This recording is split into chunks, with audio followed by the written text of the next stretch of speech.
இது வரைக்கும் நம்ம பல்லாயிரம் வருஷம் முன்னாடி அழிஞ்சு போன டைரோல்ஃப், டோடோ, உள்ளி மேமத்னு பல உயிரினத்தை பற்றி பார்த்துட்டு வரோம். அந்த லிஸ்ட்டில் இன்றைக்கி நம்ம டாஸ்மேனியா டைகர்னு சொல்லப்படுற தைலசனை பற்றி தான் பார்க்க போகிறோம். மற்ற உயிரினத்தெல்லாம் டீஎக்ஸ்டிங்ஷன் பண்ணுறதுக்கு ஃபாசில்ஸாக நம்மக்கிட்ட பற்கள், எலும்பு, எச்சம், இன்னும் ஏன் உள்ளி மேமத் பற்றின நம்ம வீடியோவில் அதோட உடம்பு கூட ஐஸில் இருந்து கிடச்சிதுன்னு பார்த்தோம். பட் இந்த உயிரினம்லாம் அந்த காலத்தில் எப்படி இருந்துச்சு அப்படின்றதுக்கான எந்த ஒரு ரியல் ஃபுட்டேஜும் நம்மக்கிட்ட இல்லை.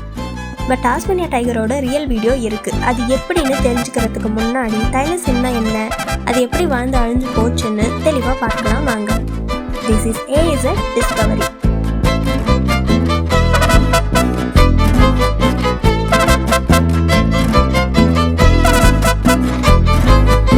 தைலசன்ற இயற்பெயர் கொண்ட டாஸ்மேனியா புலி ஒரு மார்சுபியல் விலங்கு. அப்படின்னா என்னன்னு வீடியோ ஃபுல்லாக பாருங்க சொல்கிறேன். அண்ட் தைலசின் ஒரு மாமிசம் சாப்பிட்ற அனிமல். இது ஆஸ்திரேலியா, நியூகினி மற்றும் டாஸ்மேனியா பகுதிகளில் வாழ்ந்தது. பட் காலப்போக்கில் ஆஸ்திரேலியா அண்ட் நியூகினியில் இருந்து மொத்தமாக மறைஞ்சு போய் டாஸ்மேனியாவுக்கு மட்டும் சொந்தமாயிருக்கு.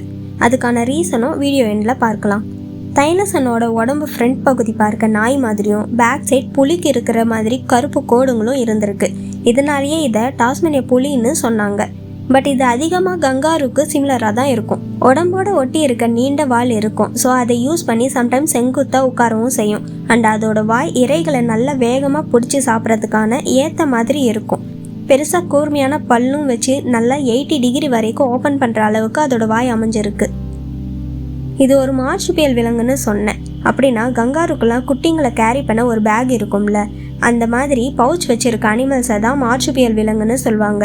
For example kangaroo, koala, wombat, Tasmanian devil, opossum, இது எல்லாமே மார்சுபியல் வகையில் தான் வரும். தைலசனுக்கும் அந்த மாதிரி பவுச் இருக்கிறதுனால இதை மார்சுபியல் அனிமல்னு சொல்லுவாங்க. ஆண் பெண்ணு 2 தைலசனுக்குமே உடம்புல ஒரு பவுச் இருக்கும்.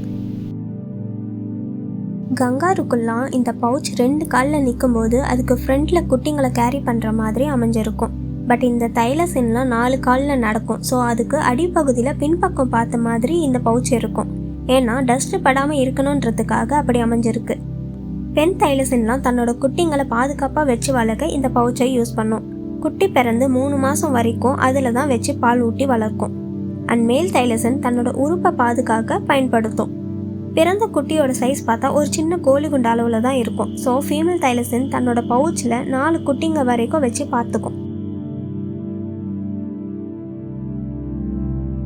பொதுவாக தைலசின்லாம் 1-2.5 மீட்டர் வரைக்கும் வளரும். இதோட வெயிட் 30 கிலோ வரைக்கும் இருக்கும். இது பார்க்க கொஞ்சம் ஓனாய் மாதிரியும் பின்பக்கத்தில் இருக்க கோடுகள் எல்லாம் பார்க்க புலி மாதிரியும் பவுச் இருக்கிறதுனால கங்காரு இனத்தை சேர்ந்ததானும் டவுட் வரும். பட் இந்த மாதிரியான அனிமல்ஸ்லாம் கன்வர்ஜென்ட் எவால்யூஷனுக்கு ஒரு நல்ல எக்ஸாம்பிளாக இருக்கும்.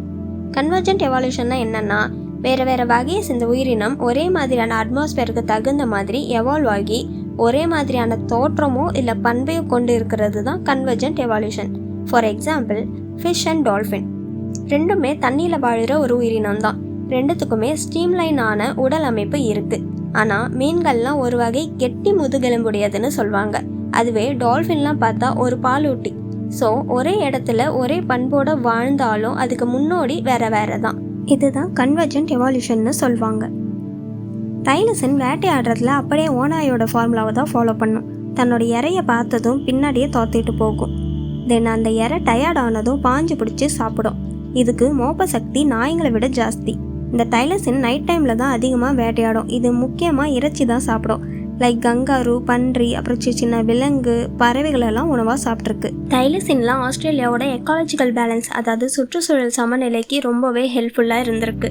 எக்காலஜிக்கல் பேலன்ஸ்னால் என்னென்னா, ஒரு சூழலில் இருக்க எல்லா உயிரினங்களுமே லைக் தாவரம், விலங்கு, பூச்சி, இந்த மாதிரியான எல்லாமே சேர்ந்து ப்ராப்பரான சமநிலையில் இருக்கிறது தான் எக்காலஜிக்கல் பேலன்ஸ். இதில் ஏதாவது ஒன்று மொத்தமாக அழிஞ்சு போனாலும் இல்லை அளவுக்கு அதிகமாக பெருகி போனாலும் ஆபத்து தான். இங்க நீ பாக்குற எல்லாமே இயற்கையோட படைப்புல சமமா தான் படைக்கப்பட்டிருக்கு. நம்ம மானெல்லாம் சாப்பிடுறோமே. நாம இறந்த பின்னாடி இந்த உடல் மண்ணோட மண்ணாகுது. அந்த மண்ணுல தான் புல் முளைக்குது. அந்த புல்லத்தான் மானும் திங்குது. இப்படித்தான் வாழ்க்கைங்கிற வட்டத்துல நாம் எல்லாரும் ஒன்னாகிறோம். இப்போ ஒரு காட்டில் மான், புலி, காட்டு மிருகம், அப்புறம் தாவரம்லாம் இருக்கும். ஸோ மான்லாம் தாவரங்களை சாப்பிட்டு வாழும். புலி மான்களை வேட்டையாடி சாப்பிடும்.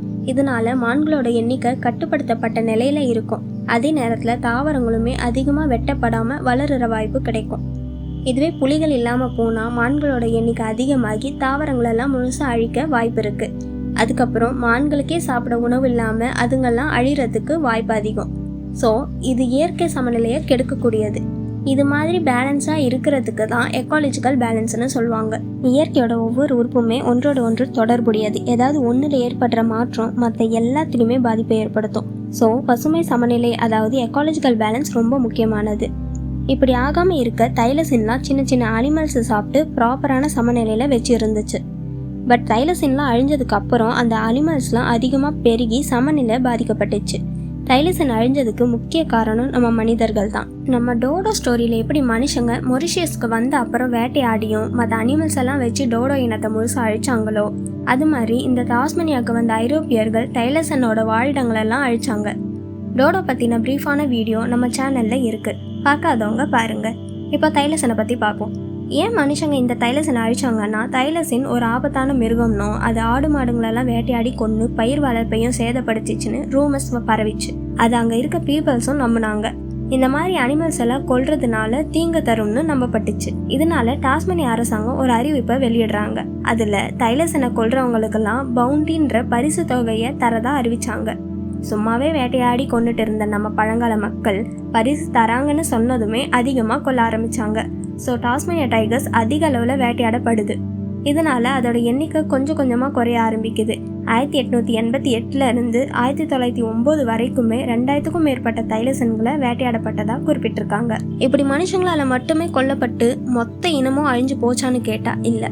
தைலசனுக்கு ஸ்ட்ராங்கான எனிமிஸாக பார்த்தா புது வரவு வருது. அது யார் எப்படின்னா, எல்லா படத்துலையும் ஹீரோன்னு ஒரு கேரக்டர் இருந்தால் அதுக்கு கண்டிப்பாக வில்லன்னு ஒரு கேரக்டர் வரும்ல. அது மாதிரி தான் இந்த தைலசனுக்கும் டிங்கோன்ற வில்லன் வந்து இறங்குறான். டிங்கோன்றது ஆஸ்திரேலியாவில் இருக்கிற ஒரு காட்டு நாய் இனத்தை சேர்ந்தது. பட் அது ஆஸ்திரேலியாவில் பிறந்தது இல்லை. சுமார் 4000 வருஷத்துக்கு முன்னாடி டிங்கோ சவுத் ஆசியாவில் இருக்க இந்தோனேஷியா, பபுவா நியூகினி மாதிரியான இடங்கள்ல இருந்து மனிதர்களால் ஆஸ்திரேலியாவுக்கு கொண்டு வரப்பட்டதுன்னு நம்பப்படுது.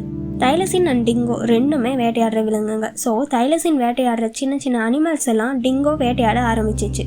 தைலசின்லாம் இண்டிவிஜுவலாக போய் தான் வேட்டையாடும், ஆனால் டிங்கோ குரூப்பாக அதிகமாக வேட்டையாடும்.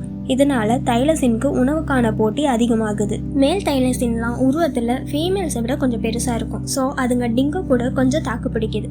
பட் ஃபீமேல் தைலசின் உருவத்தில் சின்னதாக இருக்கிறதுனால அதுங்க டிங்கோனால உணவு கிடைக்காம இருக்க சிச்சுவேஷனை ஃபேஸ் பண்ண முடியாமல் சீக்கிரமாக அழிய ஆரம்பிச்சிருது. ஃபீமேல் அழிஞ்சா இனப்பெருக்கும் பாதிக்கும்ல. ஸோ இப்படி டிங்கோ வந்ததுக்கு அப்புறம் டாஸ்மேனியா டைகர்ஸ் கொஞ்சம் கொஞ்சமாக மொத்த இனமும் அழிய தொடங்கிருச்சு. டிங்கோங்க குட்டி தைலசனையும் தாக்கியிருக்கலாம்னு சொல்லப்படுது. ஸோ ஆஸ்திரேலியாவோட எல்லா பகுதியில் இருந்தும் கொஞ்சம் கொஞ்சமாக தைலசன் அழிஞ்சு லாஸ்ட்டாக டாஸ்மேனியாவில் வந்து வாழ்ந்துட்டு இருந்துச்சு. ஏன்னா டாஸ்மேனியாவில் மட்டும்தான் டிங்கோ வராமல் இருந்தது. அதனால தான் 1930 மனிதர்களால் நிரந்தரமாக அழிகிற வரைக்கும் தைலசின்ஸ்லாம் டாஸ்மேனியாவிலேயே இருந்துச்சு. அது மட்டும் இல்லாமல் மர்மமான தொற்று நோயும் இதோட இனப்பெருக்கத்தை பாதிச்சது. காட்டில் வாழ்ந்த டாஸ்மேனிய புலி 1930ஆம் வருஷம் டாஸ்மேனியாவில் இருக்க நகுனியா பகுதியில் சுற்றிட்டு இருந்திருக்கு. அப்போ அங்கே இருக்க வில்லியம் பேட்டான்ற விவசாயி நைட்டு வெளியே அவரோட வயலை ஏதோ சுற்றிட்டு இருக்கிறத பார்த்துருக்காரு. அது டைலசின்னு தெரிஞ்சதும் அதை அப்படியே விட்டால் தன்னோட வயலெல்லாம் நாசமாக்கிடும்னு துப்பாக்கியால் சுட்டுக்கொள்கிறாரு. இதுதான் மனிதனால் சுடப்பட்ட கடைசி காட்டு தைலசின். அதுக்கப்புறம் இந்த விலங்கு இனமே இல்லைன்னு அறிவிக்கப்படுது. தென் ஒரே ஒரு தைலசின் மட்டும் இருக்குன்னு தெரிய வந்ததும் அதையும் விட்டால் மொத்த இனமே இல்லாமல் போயிடும். ஸோ தைலசினை அழிந்து போகாமல் காப்பாற்ற ஆஸ்திரேலிய கவர்மெண்ட் அதை ஹோபர்ட் பூங்கால பாதுகாக்க வைக்கிறாங்க. அதோட பேரு பெஞ்சமின். அதை பாதுகாக்கணும்னு அனௌன்ஸ் பண்ணி 2 மாதம் ஆன நிலையில் செப்டம்பர் 7, 1936ஆம் வருஷம் ஹோபர்ட் உயிரியல் பூங்கால பெஞ்சமின், அதாவது கடைசி டாஸ்மேனிய புலி இறந்து போகுது. அதுக்கு முக்கிய காரணம் ஜூ கீப்பர்ஸோட அலட்சியம்தான். ஏன்னா அந்த டைமில் கிளைமேட் நல்லா சில்லுன்னு இருந்திருக்கு. ஷெல்டருக்குள்ளே இருக்க வேண்டிய டைலசினை அப்படியே வெளியே வச்சுருந்துருக்காங்க. ஸோ குளிர் தாங்காமல் இறந்து போச்சு. மனுஷன் செஞ்ச இந்த அழிவு வரலாற்றில் ஒரு நினைவாகவே இருக்குது. அப்படி அந்த லாஸ்ட் தைலசின் இறக்குற சமயத்தில் ரெக்கார்டான ஃபுட்டேஜை தான் இன்னைக்கு வரைக்கும் நம்ம பார்க்குறோம். அதுக்கப்புறம் தான் இந்த தைலசின் இனம் அதிகாரப்பூர்வமாக அழிஞ்சு போச்சுன்னு அறிவிக்கப்படுது. சயின்டிஸ்ட்லாம் அழிஞ்ச உயிரினத்தை உருவாக்குற லிஸ்ட்டில் இந்த தைலசினையும் வச்சுருக்காங்க. ஸோ சயின்டிஸ்ட்லாம் இதை மறுபடியும் குளோனிங் மூலம் உயிர்ப்பிக்க முயற்சி பண்ணிட்டே தான் இருக்காங்க. டைரோல்ஃப் மாதிரி இதையும் குளோனிங் பண்ணி கொண்டு வந்தால் தைலசின் மாதிரியே இப்போ எக்ஸ்டென்ஷன் பண்ணுற தைலசினும் உருவத்தில் சேமாக இருக்குமா என்னன்னு பார்க்க எனக்கும் ஆவலாக தான் இருக்குது. வெயிட் பண்ணி பார்ப்போம். இந்த வீடியோவில் தைலசின் பற்றின நிறைய விஷயம் தெரிஞ்சுட்டு இருப்பீங்கன்னு நினைக்கிறேன். இன்னும் இதே மாதிரி சுவாரஸ்யமான விஷயத்தை என் கூட சேர்ந்து தெரிஞ்சுக்க subscribe to AZ Discovery. Bye.